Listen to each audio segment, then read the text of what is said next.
बिस्मिल्लाहिर्रहमानिर्रहीम। आज का हमारा टॉपिक है सेक्शन 145 पीपीसी। इसके बाद लीगल मैक्सिम होगा और एक शेर आपकी खिदमत में पेश किया जाएगा। अगर आप समझें कि ये लेक्चर आपके लिए किसी तौर से फायदामंद है तो सब्सक्राइब जरूर कर दिया करें ताकि हर लेक्चर आपको मिलता रहे। So to start with section 145 PPC, I read out the definition as contained in PPC. Whoever joins or continues in unlawful assembly, knowing that such unlawful assembly has been commanded in the manner prescribed by law to disperse, shall be punished with imprisonment of either description for a term which may extend to 2 years or with fine or with both। मतलब जो कोई मजमा गैर कानूनी में को join करता है या उसमें शामिल रहता है, बावजूद इसके कि वो जानता है कि इस मजमा गैर कानूनी को मैनर प्रिस्क्राइब्ड बाय लॉ, कानून में दिए गए तरीका के मुताबिक कमांड दी गई है, हुक्म दिया गया है मुंतशिर होने का, डिस्पर्स होने का, ये जानते हुए भी जो शख्स उस मजमा गैर कानूनी में रहेगा या ज्वाइन करेगा तो उसको 2 साल सजाए कैद या जुर्माना या दोनों की सजा दी जाएगी।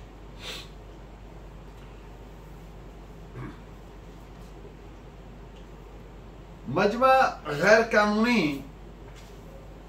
सेक्शन 145 कवर करती है ऐसी सिचुएशन को जब एक शख्स को मालूम हो, नंबर 1 कि ये मजमा गैर कानूनी है। आपको पता, आप जानते हैं कि मजमा गैर कानूनी, अनलॉफुल असेंबली किसको कहते हैं। यानी मुख्तसरन अर्ज कर दूं कि 5 या 5 से ज्यादा अफराद जब किसी ऑफेंस के कमीशन के लिए, जुर्म के इर्तिकाब के लिए बनियत मुश्तरका विद कॉमन इंटेंशन असेंबल होते हैं, इकट्ठे होते हैं, या उनकी नीयत ये होती है कि वो सेंट्रल या प्रोविंशियल गवर्नमेंट को या लेजिस्लेचर को ओवरएप करें, खौफजदा करें, किससे?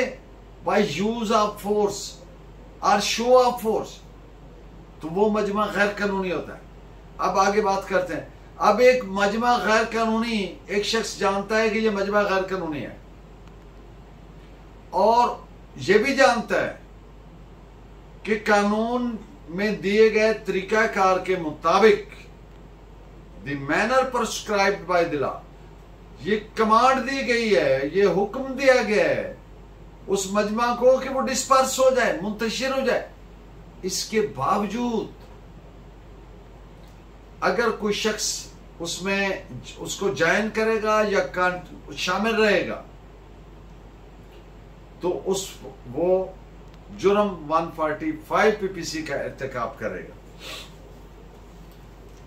इसके जो बेसिक इंग्रेडिएंट्स हैं, they are 4 to constitute the offence of section 145। Number 1 ये कि मजमा गैर कानूनी की एग्जिस्टेंस, मौजूद होना, existence of the unlawful assembly. Number 2 इस मजमा गैर कानूनी को कानून में दिए गए तरीकाकार के मुताबिक कमांड दी गई हो, हुक्म दिया गया हो कि वो डिस्पर्स हो जाए, मुंतशिर हो जाए। और मुल्जिम, नंबर 3 मुल्जिम ने मुंतशिर होने के हुक्म के बावजूद मजमा गैर कानूनी को ज्वाइन किया या उसमें शामिल रहा। और नंबर 4 अगर किसी शख्स को कानून के मुताबिक मुंतशिर होने की कमांड ना दी गई हो तो फिर सेक्शन 145 का जुर्म नहीं बनेगा, ये जुर्म कॉन्स्टिट्यूट नहीं होगा। इस पे आप एक जजमेंट नोट फरमाएं। 1969 Pakistan criminal law journal page 373। अब एक और सूरत-ए-हाल, जब किसी जलूस को प्रोहिबिटिव आर्डर हुक्म दिया गया कि जुलूस नहीं निकालना, इस प्रोहिबिटिव आर्डर के बावजूद, जुलूस ना निकालने के हुक्म के बावजूद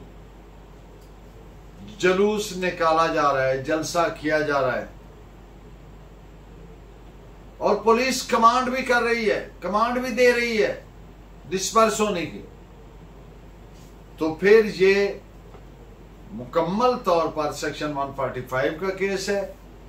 यानी आप जानते हैं सेक्शन 145 जो है वो 143 के एग्रेवेटेड फॉर्म है, ज्यादा सख्त उसकी सूरत है, तो फिर सेक्शन 145 की सजा दी जाएगी, ना कि सेक्शन 143 की। This is reported as AIR 1930 Bombay, page है 520। अब जलसा या जलूस, उसको जो रोकने का हुक्म दिया गया वो हुक्म ही वैलिड नहीं है, वो हुक्म ही कानून के मुताबिक नहीं है, लीगल फोर्स नहीं उसमें, तो उसकी डिफायंस में उस हुक्म को ना मानते हुए अगर जुलूस या जलसा किया जाए तो उसके शुरका को मुंतशिर होने की कमांड दी जाए और वो मुंतशिर ना हो तो जुर्म 145 का नहीं बनता। क्यों? कि वो जो प्रोहिबिटिव आर्डर था वो वैलिड ही नहीं था। इस पे आप जजमेंट नोट फरमाएं। AIR 1955 Manipur, page 41। आज का लीगल मैक्सिम है, मैं उसकी पहले लैटिन लफ्ज पढ़ देता हूं, फिर आगे बात करेंगे। आर्गुमेंटम एब इनकन्वीनियंटी प्लूरियम वैलिड इन लेजी। इसका मकसद है an agreement drawn from an argument drawn from inconvenience is enforceable in law. मकसद, अब दो बातें, एक तो ये इस मैक्सिम में जो की जा रही है कि जब इनकन्वीनियंस का मामला हो, जब हार्डशिप की बात हो, तो इट इज आर्गुएबल और एनफोर्सेबल बाय लॉ। लेकिन यहां पर इसको डिस्टिंग्विश करना जरूरी है एक चीज से, कि ये सूरत-ए-हाल तब होगी when the law is not clear about a situation, about a matter, about a transaction, about some instrument, about some covenant. When there is ambiguity, when there is doubt, when there is not clarity, तो फिर enforce करे court का क्या रुझान होगा कि वो जो हार्डशिप और इनकन्वीनियंस है उसको मद्देनजर रखेगी और उसके मुताबिक फैसला करेगी। लेकिन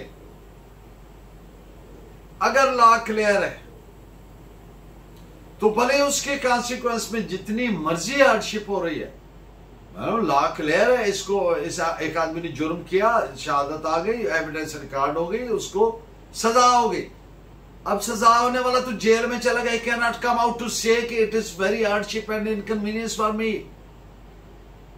वो जी मुझे जेल में बड़ी हार्डशिप हो रही है, नो, तो फिर ये नहीं होगा। और एक और पहलू इस मैक्सिम का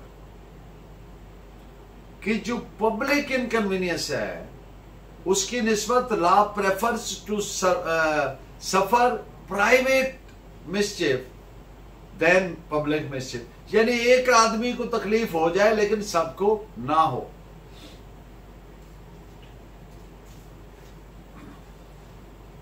It is better to suffer a mischief which is peculiar to one than the inconvenience which prejudice many. And in the end of today's lecture, आज का शेर है, फकीर शेर से मैं का जवाब क्या पूछें। फकीर शहर से महका जवाब क्या पूछे कि चांदनी को भी हजरत हराम कहते हैं। Thank you very much, keep in touch with me, I am thankful for your valuable comments, continue the same. Allah ने के बाद।